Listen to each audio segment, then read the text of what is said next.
What's going on, everyone? It's Adam and Craig with Grandstand Golf. This is our PGA DFS pick show for the 2021 Honda Classic. Before we move down Florida, down south, Craig, let's take a look back at the Players' Championship, TBC Sawgrass.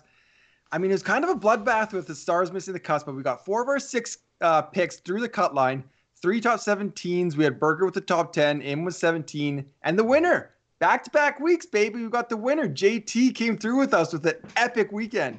Yeah, it was. I mean, just a great week of golf. I think our sleepers might have been the better picks as compared to our picks, sure. But we hit the top one, which is always good. It's always nice to hit that with the top pick.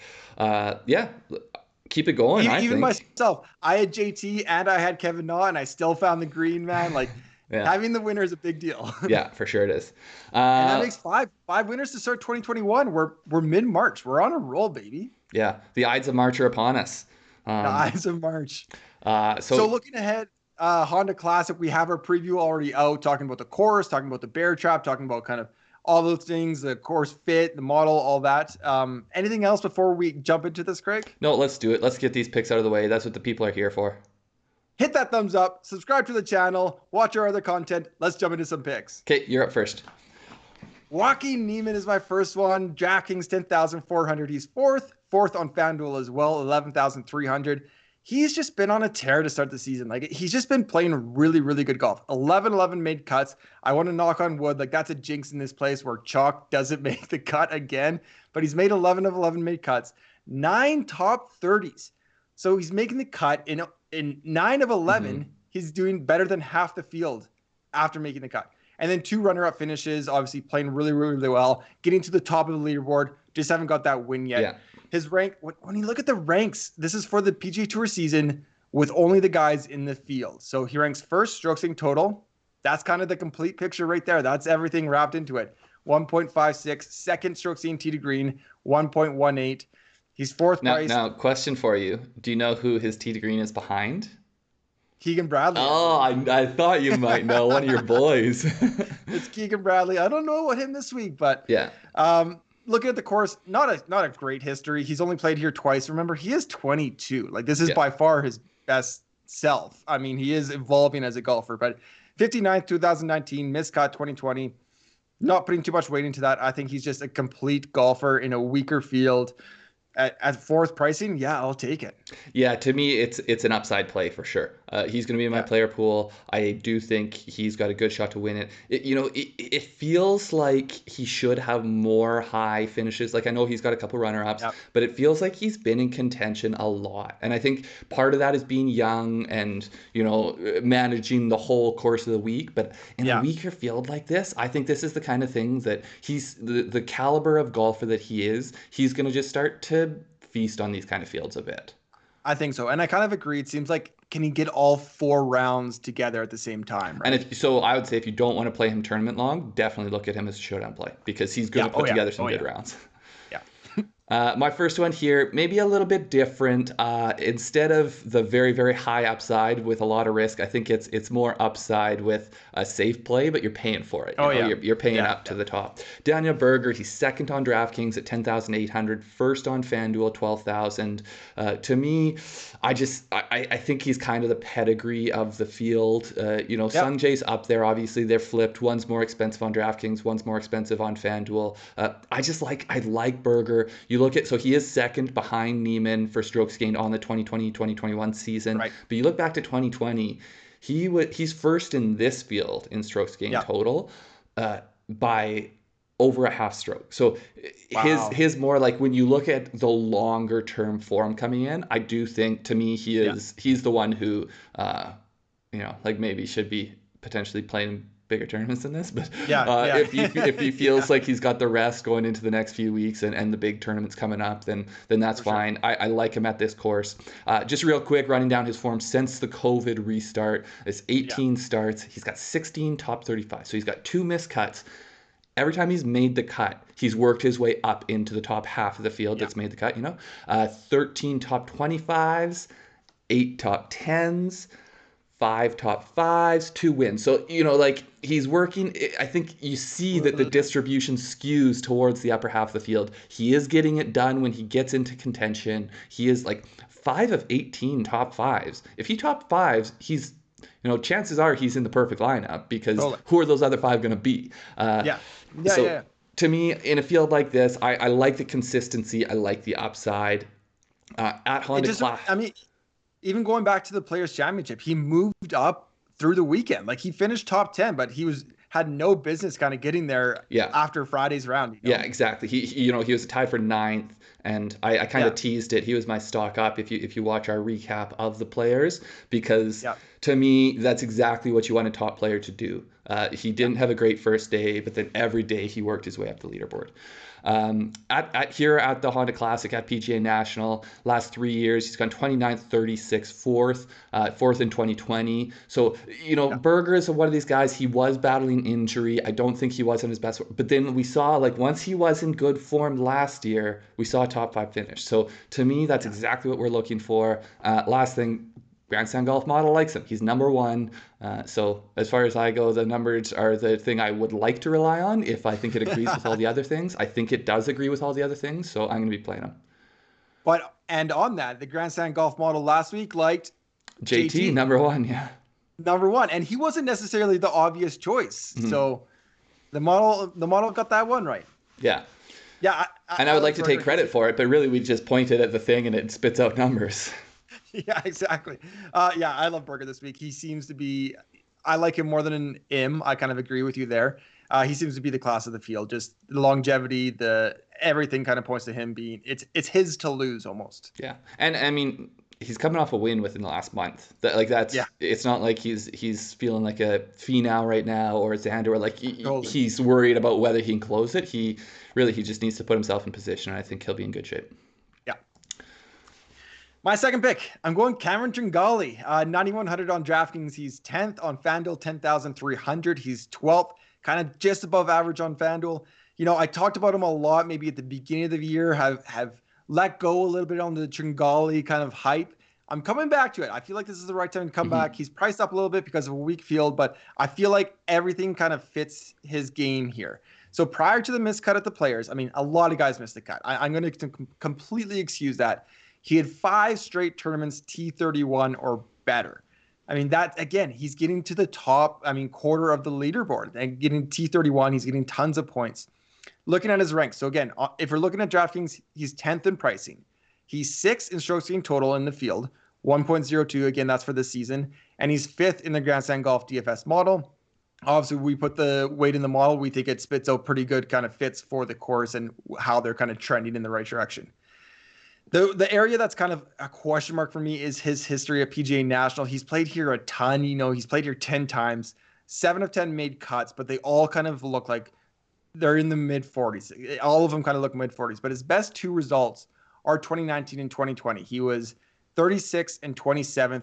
I think just with the golfer he is now leading in with his form, with how he's hitting the ball, that's kind of good for where he was then. But now he should have top 10 expectations. Yeah, I agree. And that, when you had been picking Tringale in a few of these tournaments over the past couple of months, that had been my one concern. It's like, I feel like he's very good cut maker, but is he getting, once he's made a cut, is he working his way into the top half of the field at least? And that's where I felt like he had a lot of tournaments in his record where he doesn't do that. But then we saw, 5 straight tournaments tied 31st or better. That's at least you're working your way into the top half of the field. So I do like him. I think it's going to be a little bit hard to figure out where you want to spend up this week, because to me there's a few guys right at the top that I think have a lot of win equity. I think Tringale would be a safer play in this range. Maybe not. I mean, I still think he has decent top 10 equity and all that kind of stuff, but definitely a safer person as your second one in or that type of thing. Totally.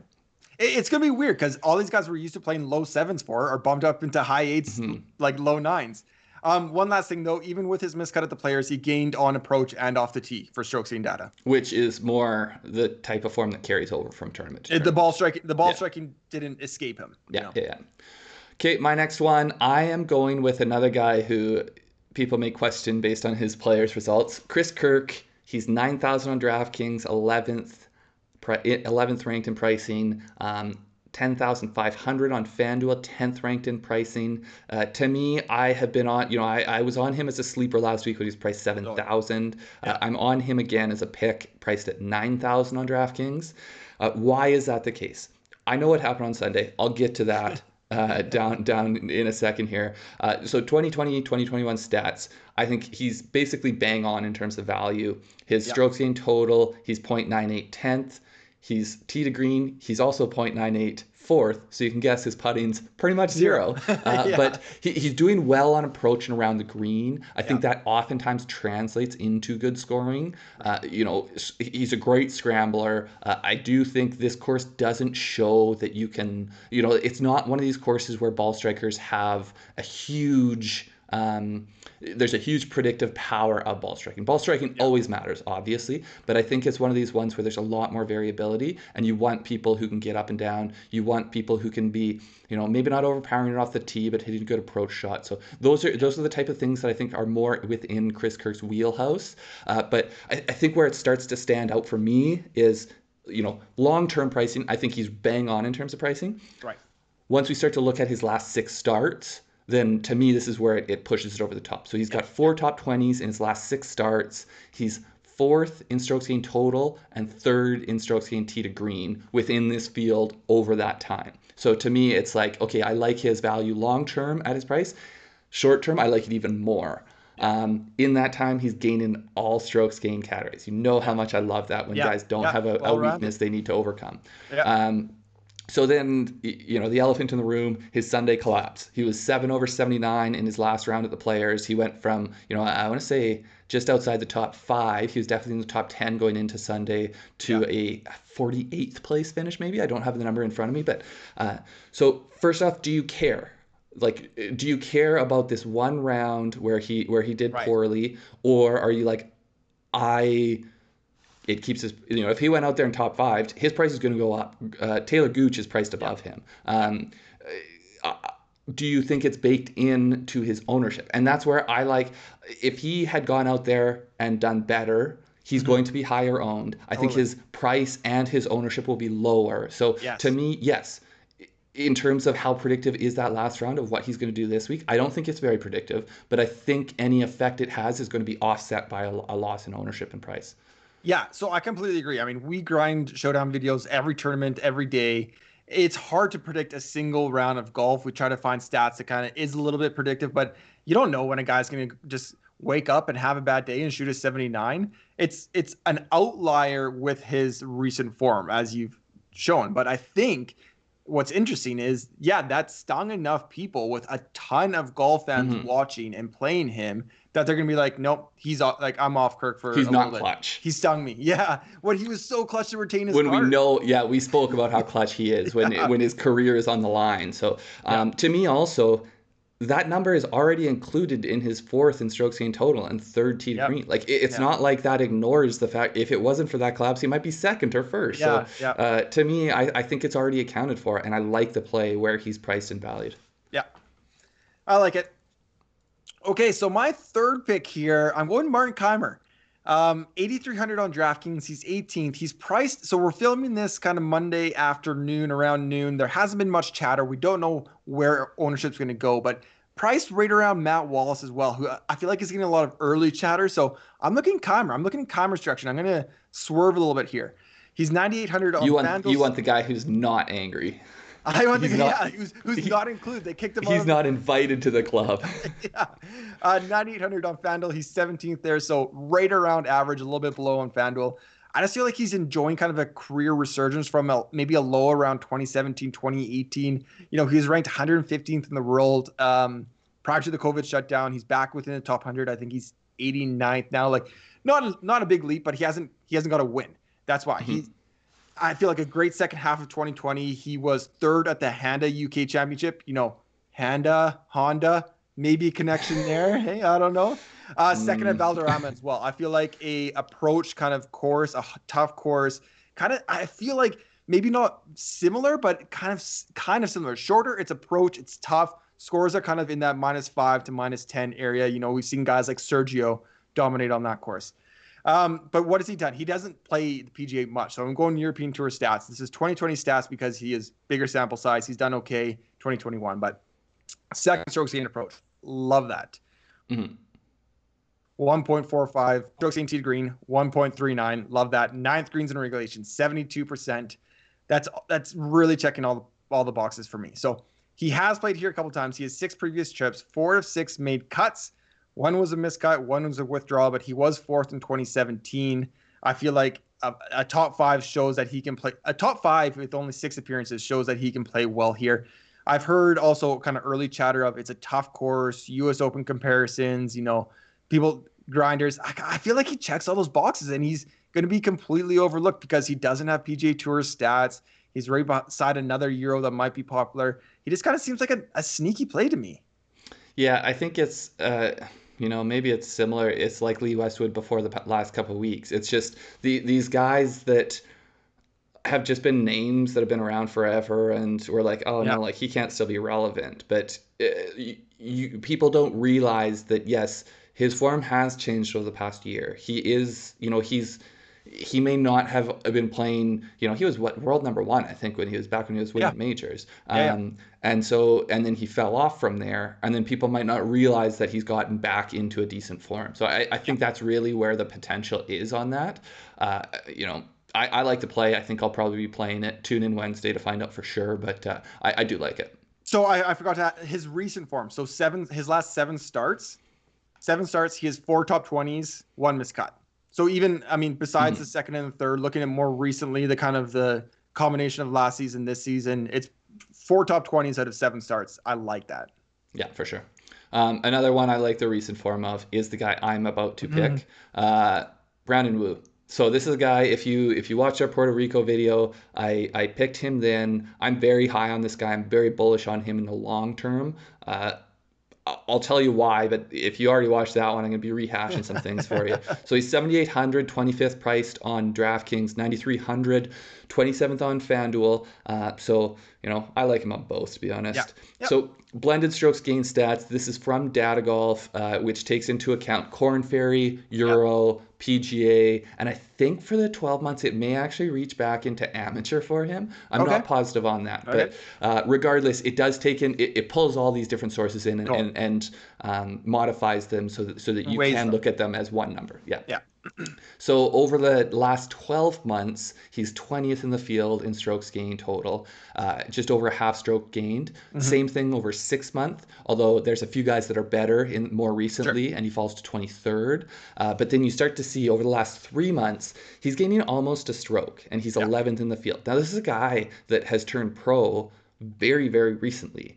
So I just think that if you're not already paying attention to what this guy's doing, then you need to be. I think he's going to be someone that there's always these people you look back on when you're looking back at like old pricing things, and you're like, oh man, I can't even believe this guy's priced there. Like he's going to be was 7,200. Like, are you kidding me? Yeah, and you're like, of course he was in the perfect lineup. Like that's so obvious. Like to me, he is one of those guys. Maybe it's not this tournament, but basically anytime he's popping up in a PGA tournament right now, I'm playing him.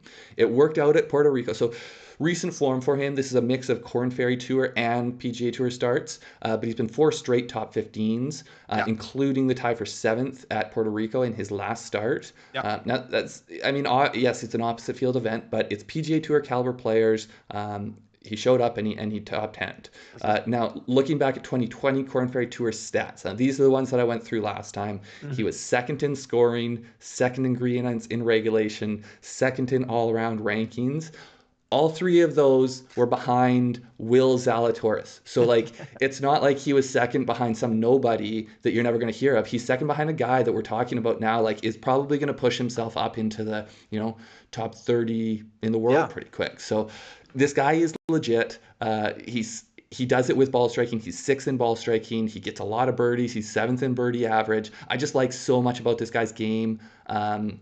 It's just a matter of time, and I'm going to be playing him whenever he gets a shot because I think there's going to be value on the way up. I love it. I feel like we had a comment the other week about how excited I get about talking about Sergio as a sleeper. I love how excited you get talking about Brandon Ryu as a pick. Yeah, and I don't think necessarily the hype is all there. So it is still early. Like, you are still buying low, I feel like. Yeah, plus if you don't know, I mean, he's a Stanford guy, and you know how I like my Stanford guys. I'm the biggest Andrew Luck fan out there. Yeah. Okay. I'm pretty sure he's the one who, now correct me if I'm wrong, I'll throw a comment in the chat, but I'm pretty sure he's the one who had to miss his convocation because he qualified for the US Open at Pebble Beach, and then he was awarded his diploma on the green at Pebble Beach when he came off on the 18th hole on Sunday. So he's a cool story. I think he's going to be a stud golfer. It's just a matter of time. I think I've spoken about him enough. So let's wrap up and get out of here. I like it. So what do we have this week? Our tournament preview is already out on YouTube. We mentioned that already. PGA DFS model. We have DraftKings and FanDuel. The links are below. I mean, you have all the stats there. Our predictive model, stroke gained stats for course history. That's all there. It's all 100% free. It's a great tool, great resource. Our sleeper show will probably be dropping on Tuesday at some time. Live show Wednesday night. We're going back to Wednesday, our regular scheduled programming, 9:30 p.m. Eastern, where we break down the entire field with the PGA, with our DFS model. And I feel like this is the kind of field that you want to see that one. It's a deeper field. These are the ones where we get excited. And the reason our sleeper show is not coming out today is because we care about our sleepers so much and we don't want to rush it to get it out today because we want to do the deep dive on them. So you'll see it tomorrow. And money qualifiers and all that. Yeah. And then finally, Showdown Picks. We grind the Showdown Picks every night, Thursday, Friday, Saturday, 9:30 p.m. Eastern. We're going to be going live, so make sure to subscribe to our channel. Like if you like our content, share it out.